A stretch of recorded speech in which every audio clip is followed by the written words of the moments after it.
नमस्कार। जय जय श्री सीताराम। आज मैं एक बहुत सुंदर सी प्रेरक कहानी लेकर आपके सम्मुख आया हूँ। आशा है वह आपके लिए ज्ञानवर्धक होगी।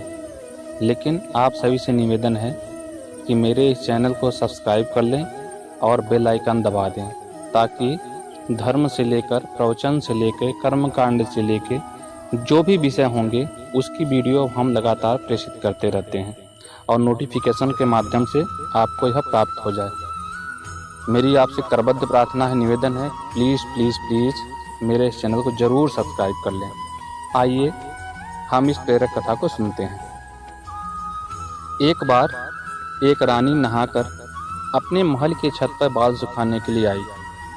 उसके गले में एक हीरों का हार था, जिसे उतारकर वह वहीं एक जगह पे रख दिया और अपने बाल बनाने लगी। इतने में ही एक कौवा आया और उसने देखा कि कोई चमकीली चीज है, तो उसे लेकर वह उड़ गया। एक पेड़ पर जाकर वह बैठकर उसे खाने की कोशिश करने लगा, परंतु वह उसे खा नहीं सका। तो फिर उस कौवे ने हीरो के हार पे चोंच मारते मारते तोड़ने का प्रयास करने लगा, परंतु उसके चोंच में दर्द होने लगा और वह हार नहीं टूटा। अंत में वह कौवा उस हार को उसी पेड़ पर लटकता छोड़कर उड़ गया। बाद में जब रानी के बाल सूख गए तो उन्होंने देखा कि जो मैंने हार अपना रखा था वह दिखाई नहीं पड़ रहा है। इधर उधर बहुत बार उन्होंने खोजने का प्रयास किया, परंतु वह हार उनको प्राप्त नहीं हुआ। इसके बाद वो काफ़ी दुखी मन से विलाप करती हुई राजा के पास गई और बोली कि मेरा हार चोरी हो गया है, आप उसका पता लगवाइए। राजा ने कहा, चिंता क्यों करती हो, दूसरा बनवा देंगे। लेकिन रानी नहीं मानी और हट कर बैठी कि मुझे तो वही ही हार चाहिए, वही हार चाहिए। आप कुछ भी कीजिए, मुझे वह हार मिलना चाहिए। राजा के आदेशानुसार सभी लोग हार खोजने लगे। राजा ने कोतवाल को कहा, मुझे वह गायब हुआ हार लाकर दो। कोतवाल भी बड़ा परेशान हुआ, कहाँ मिलेगा हार, कौन ले गया होगा।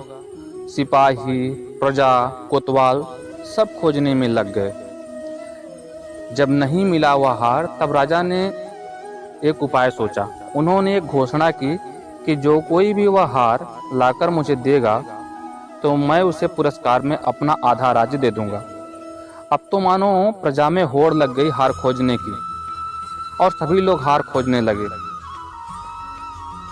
ढूंढते ढूंढते अचानक किसी को हार एक गंदे नाले में दिखा। हार तो दिखाई दे रहा था, पर उस नाले से बदबू भी आ रही थी, पानी भी उसका काला था। परंतु एक सिपाही साहस करके उसमें कूद गया और इधर उधर बहुत हाथ मारा, परंतु कुछ भी नहीं मिला। पता नहीं कहाँ गायब हो गया। थोड़ी देर बाद कोतवाल ने देखा, उसे हार दिखा, वह भी कूद गया। कोतवाल को कूदते देख और जो प्रजा के लोग थे उत्साह से भर गए, वो सभी कूदते जा रहे हैं। फिर मंत्री भी उस नाले में कूद गए। अब तो मानो उस नाले में कूदने वालों की होड़ लग गई। लोग आते रहे, कपड़े निकाल निकाल कर नाले में कूदते रहे, लेकिन हार किसी को मिल ही नहीं रहा है।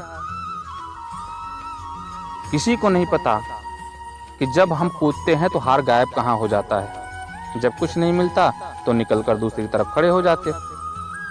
सारे शरीर पे बदबूदार गंदगी भीगे हुए खड़े हैं, इसी आशा में कि कैसे हार वह मिले हमको और हमको आधा राज्य मिल जाए। दूसरी ओर दूसरा तमाशा, बड़े बड़े जाने माने ज्ञानी मंत्री सब होड़ लगी है, मैं जाऊंगा पहले, मैं जाऊंगा पहले, मैं जाऊंगा पहले हार लाने के लिए। इतने में राजा को खबर लगी,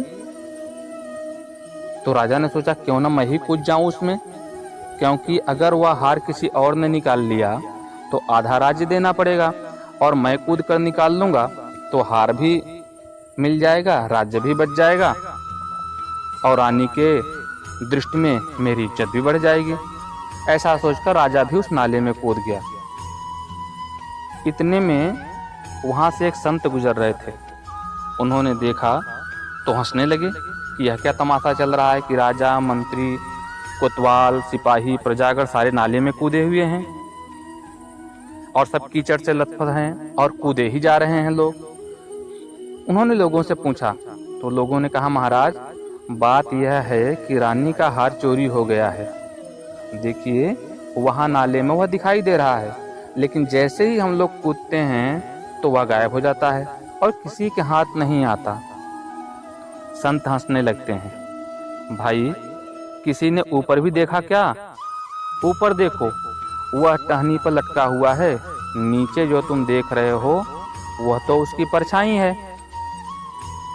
जिस चीज की हमको जरूरत है, जिस परमात्मा को हम पाना चाहते हैं, जिसके लिए हमारा हृदय व्याकुल होता है, वह सुख और शांति, आनंद रूपी हार क्षणिक सुखों के रूप में परछाई की तरह दिखाई देता है और हम यह महसूस कर लेते हैं कि हम इसको पाकर पूरा कर लेंगे।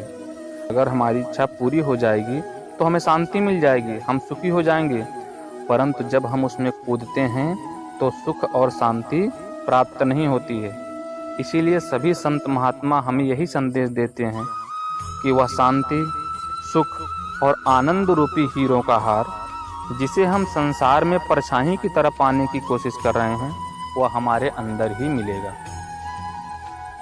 आप खुद सोचिए कि आपको लगता है कि आपने बंगला खरीद लिया तो खुशी मिल गई आपको, आपने गाड़ी खरीद ली तो खुशी मिल गई, आपके पास पैसे आ गए तो खुशी मिल गई, आपका व्यापार बढ़ गया तो खुशी मिल गई। आप थोड़ी देर के लिए सोच कर देखिए। एक छोटा सा उदाहरण मैं देना चाहता हूँ। मान लो कि आपसे कोई आता है और कहता है कि आप मुझे 1000 रुपया दे दो। आप उसे 1000 रुपया तभी दे सकते हैं कि जब आपके पास पहले से ही 1000 या उससे अधिक रुपया हो, अन्यथा आपके पास देने की सामर्थ्य नहीं है। दूसरा व्यक्ति आता है, थोड़ी देर बाद आपसे कहता है कि मुझे 1 लाख दे दो। आप तो 1000 पता नहीं आपके पास है कि नहीं है, कोई 1 लाख मांग रहा है। अर्थात जो भी व्यक्ति आपसे मांग रहा है, अगर आपकी सामर्थ्य होगी तब आप दे पाएंगे। अब कोई ऐसा व्यक्ति आता है और वह बोलता है कि मुझे कुछ नहीं चाहिए, मुझे तारे दे दो, मुझे चांद दे दो, मुझे रेलगाड़ी दे दो। फिर अचानक से बोलेगा मुझे गुड़ दे दो। मतलब वो ऐसी चीजें मांगता है अलग अलग तरीके से और आपसे चाहता है, लेकिन आप सोचो कि आप क्या उसको दे पाओगे? अगर आपके पास रेलगाड़ी होगी तो दे देंगे, चांद तारे आपके पास होंगे तो दे देंगे, गुड़ होगा तो दे देंगे, फल सब्जी होगी तो दे देंगे, पैसा होगा तो दे देंगे। लेकिन जो चीज़ है ही नहीं तो कहाँ से देंगे? अर्थात जो आपके अंदर विद्यमान है वही आप किसी को दे सकते हैं। अब आप सोचिए कि जो आपके अंदर विद्यमान है आप वही दे सकते हैं, तो घर के अंदर क्या विद्यमान है? घर के अंदर ईंट है, पत्थर है, सीमेंट है, दरवाजे हैं, खिड़की हैं, वही सिर्फ तो मिलेगी। खुशी कहाँ उसके अंदर है?